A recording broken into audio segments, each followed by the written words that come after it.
আসসালামু আলাইকুম। নাইমা বলছি বিক্রমপুর থেকে। সিম্পল লাইফস্টাইল বাই নাইমা চ্যানেলে সবাইকে স্বাগতম। কেমন আছেন সবাই?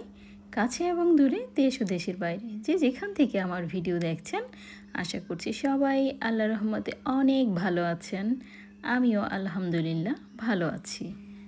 গতকাল রাতে বেশ ভালোই বৃষ্টি হয়েছিল, তো সকালের আবহাওয়াটা একদমই ঠান্ডা। রাতের ঘুমও বেশ ভালো হয়েছে। থাইগুলো খুলেই ঘুমিয়েছিলাম, শুধু নেটটা লাগানো ছিল, তাই বাইরের ঠান্ডা বাতাস রুমের ভিতরেও প্রবেশ করেছে। রুমটাও বেশ ঠান্ডাই আছে। এবছর গরম বেশ ভালোই কাটছে। প্রতিদিনেই কম বেশি একটু না একটু বৃষ্টি হচ্ছেই, তো এতে যে প্রচুর গরমের ভাবটা সেটা আর থাকে না, একটু কমিয়ে আসে। গত বছর যে অস্বাভাবিক গরমটা ছিল, এবছর আলহামদুলিল্লাহ সেটা নেই। প্রতিদিনই এক পশলা বৃষ্টি হয়ে যায় আর আবহাওয়াটাও ঠান্ডা হয়ে যায়। ঠান্ডা আবহাওয়া পেয়ে খিচুড়ি রান্না করতে বসে গেছি, সেটা ভেবে আবার ভুল করবেন না যেন। খিচুড়িটা যেমন একটু বেশি ঝাল ঝাল হলে খেতে ভালো লাগে, তো বাচ্চারা তো আর অত ঝাল খেতে পারে না, এই কারণে আমার বাচ্চারা দেখা যায় খিচুড়িটা খুব একটা পছন্দ করে না। আজকের খিচুড়ি বানাচ্ছি স্পেশালি আমার হাজব্যান্ডের জন্য। তো উনি তো এখন বাসায় নেই, তবে মাঝে মাঝে তার জন্য খাবার রান্না করে পাঠাতে হয়। আগে তো দেখা যেত পুরো সপ্তাহেই উনি ঢাকায় থাকতেন, সপ্তাহে একদিন শুক্রবারে বাড়িতে থাকতেন। তো পুরো সপ্তাহটাই উনি হয় রান্না করে খেতেন অথবা বাইরে খেতেন। আমাকে বাড়ি থেকে খুব একটা বেশি রান্না করে দিতে হতো না। আর এখন উনি অসুস্থ হওয়ায় রান্না করতে পারেননি না, আর আমি নিষেধ করেছি ঝামেলা করে আর রান্না করার দরকার নেই। তো আমি যেটুকু পারি রান্না করে এখান থেকে পাঠাই। আমাদের পাশের বাসার একটা ছোট ভাই আছে যে প্রতিদিন যাওয়া আসা করে, তো ওর সাথেই খাবার রান্না করে দিয়ে দিই। আর যখন না দিতে পারি তখন উনি বাইরে থেকে খাবার আনিয়ে খেয়ে নেন। এছাড়া আমার হাজব্যান্ডের বাসার পাশেই আমার খালামণির বাসা। আগেও বেশিরভাগ সময় খালামণির বাসায় গিয়ে দুপুরের খাবারটা স্পেশালি খেতেন। তো এখন তো আর হাঁটা চলাচল খুব একটা করতে পারেন না, এই কারণে আর খালামণির বাসায় যাওয়া হয় না। তবে খালামণি মাঝে মাঝে খাবার পাঠান ওনার জন্য। তো ওনার খাবারটা আমি হট ক্যারিয়ারে করে পাঠিয়ে দিয়েছি, আর বাচ্চাদেরকেও অল্প স্বল্প খাইয়ে দিয়েছি যে যেটুকু খেতে পেরেছে। এরপর আমি খেয়ে নিচ্ছি। আজ বেশ কিছু কাজ করব বলে ভেবে রেখেছি, দেখি কতটুকু করতে পারি। যেহেতু কুরবানির ঈদের সামনে চলে আসছে, তো অনেক কাজই ছড়িয়ে ছিটিয়ে আছে, যেগুলো আস্তে আস্তে করে গুছিয়ে নেওয়ার চেষ্টা করছি। তবে আমার যেটা মনে হয়, মানে যত কাজই গুছাই না কেন, মানে গুছগাছ আর হয়ে থাকে না। মনে হয় আজকে অনেক কাজ করছি, আগামীকাল হয়তো কাজের পরিমাণটা কমে যাবে। মনে হবে যে কালকে একটু রিল্যাক্স করতে পারবো, কিন্তু দেখা যায় না। গতকালকে করেছি যেই কাজগুলো, আজকে তার দ্বিগুণ মনে হয় বেড়ে আছে। আজকে আরও বেশি করে কাজ করতে হবে, এইরকম একটা সমস্যা আমার এখন চলছে। জানি না আপনাদের ক্ষেত্রে কি হয়, কিন্তু আমার এটাই মনে হয় যে আজকে যতগুলো কাজ করলাম, আগামীকালকে মনে হয় কাজ মনে আরও বেড়ে গেছে। কিছু আর কমতে দেখি না, খালি কাজ বাড়েই। আর কুরবানির ঈদ সামনে রেখে ঈদের দিন, ঈদের পরেও বেশ কিছু দিন কিন্তু প্রচুর কাজ থাকে, তখন তো আর দম ছাড়ারই সময় থাকে না। আর এইদিকে আমি সকালের খাবারটার পর একটা ছোট্ট নকশি কাঁথা নিয়েছি, যেটাকে ড্রয়িং করছিলাম আর কি।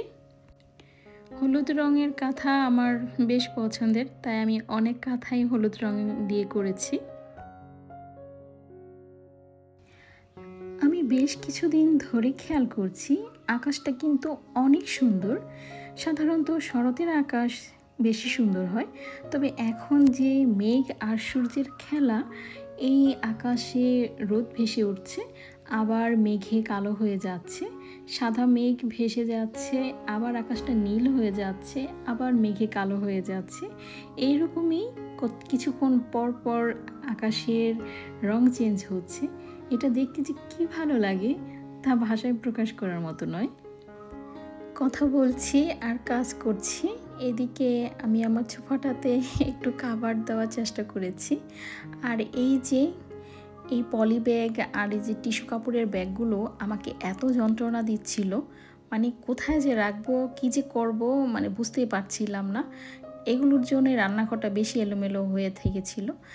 তাই এই ব্যাগগুলো নির্দিষ্ট একটা জায়গায় রাখার জন্য আমি এই নেটের ব্যাগটাকে অর্ডার করেছিলাম।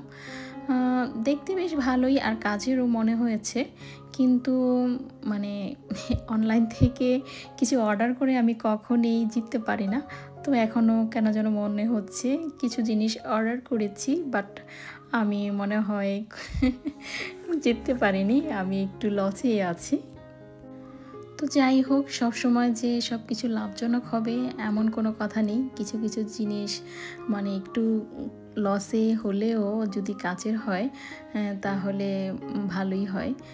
আর আমার কাছে মনে হয়েছে যে এই ব্যাগগুলো রাখার জন্য যে জিনিসটা আমি নিয়েছি সেটা ভালোই হবে। আর এদিকে আমি রান্নাঘরের কিছু কিছু জায়গা পরিষ্কার করে নিচ্ছি। ঈদের আগে তো বললামই সব কিছু পরিষ্কার করে নেওয়ার চেষ্টা করব। তো আমার যে হেল্পিং হ্যান্ড আছেন ওনাকে দিয়ে আমি সেলফগুলো পরিষ্কার করে নিয়েছি, জানালার থাই গ্রিল। যেহেতু এখানে রান্না করি তো গ্যাসের কারণে গ্রিলগুলো অনেকটাই আঠা হয়ে যায়।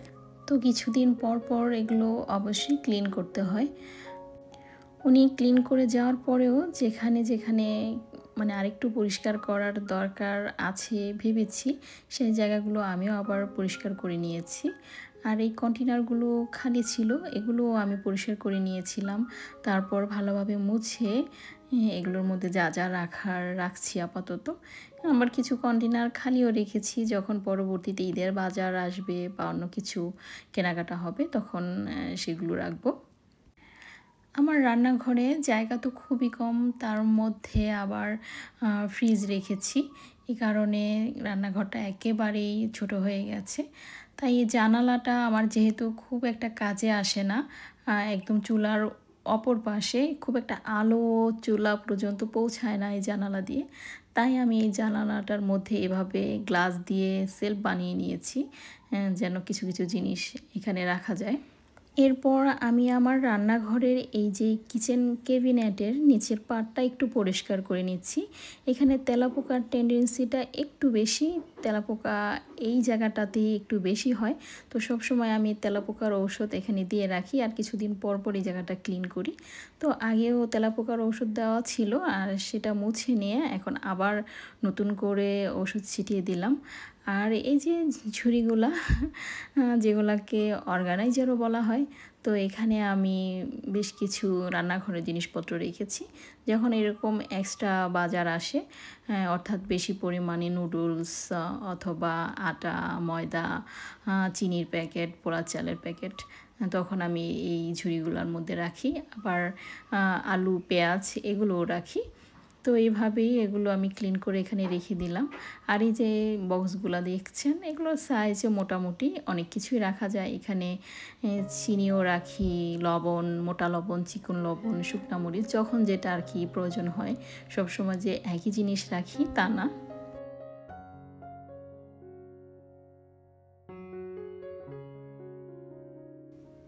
এই তো সময় কত দ্রুত চলে যায় দেখেন, সকাল পেরিয়ে দুপুর, দুপুর পেরিয়ে বিকেল, এভাবে সময় বয়ে চলে যেতে থাকে।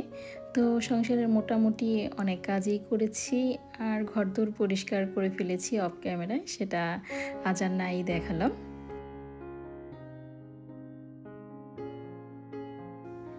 এর মধ্যে দুপুরের রান্নাটাও করে নিয়েছি। এই ছিল আজকের দুপুরের আয়োজন।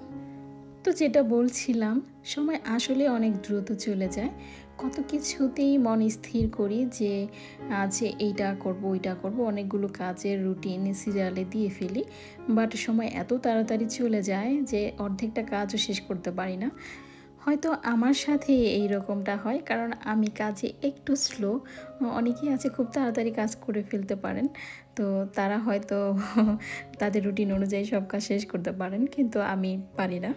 তো যাই হোক, বিকেলে বসেছিলাম এই নকশি কাঁথাটাকে একটু সেলাই করার জন্য। এটাও যে প্রতিদিন পারি তাও কিন্তু না। অনেকেই হয়তো জানেন আমার একটা সেলাইয়ের চ্যানেল আছে, তো ওইখানেও কিন্তু প্রতিদিন ভিডিও দেওয়া আমার পক্ষে সম্ভব হয় না। কত কত রিকোয়েস্ট থাকে, কত ডিজাইন আবার দেখানোর জন্য, বা কত সেলাই দেখায় সেটার ফুল ভিডিও দেখানোর জন্য। আমি তো এত অল্প পরিমাণে সেলাই করি যে আসলে কারো রিকোয়েস্টই ঠিকঠাক মতো রাখতে পারি না, সেজন্য আমি খুবই সরি। তবে একটা জিনিস খেয়াল করেছি, আমি আগের চেয়ে এখন অনেকটাই অ্যাক্টিভ। আগে এর চেয়ে আরও স্লো ছিলাম। ইউটিউবে আসলে কাজ করতে এসে যে না, একটা দুটো ভিডিও আমাকে দিতে হবে বা এই কাজগুলো আমাকে সুন্দর করে করতে হবে, এই চিন্তা ভাবনা থেকে এখন অনেকটাই কাজে আমার মানে অগ্রগতি এসেছে।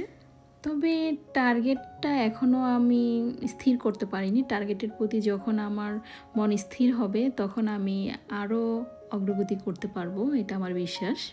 যে কোনো কিছু অর্জন করার জন্য বা কোনো স্বপ্ন পূরণ করার ক্ষেত্রে অবশ্যই মনটাকে স্থির করতে হবে। আমিও যখন আমার মনটাকে টার্গেটের প্রতি স্থির করতে পারবো, ইনশাআল্লাহ আমিও একসময় আমার স্বপ্নটাকে পূরণ করতে পারবো। তো সবাই আমার জন্য দোয়া করবেন। ভিডিওটা ভালো লাগলে একটা লাইক দিতে ভুলবেন না। এই ধরনের আরও নতুন নতুন ভিডিও পেতে আমার চ্যানেলটাকে সাবস্ক্রাইবও করে রাখতে পারেন। আজ এ পর্যন্তই। আল্লাহ হাফেজ। আসসালামু আলাইকুম।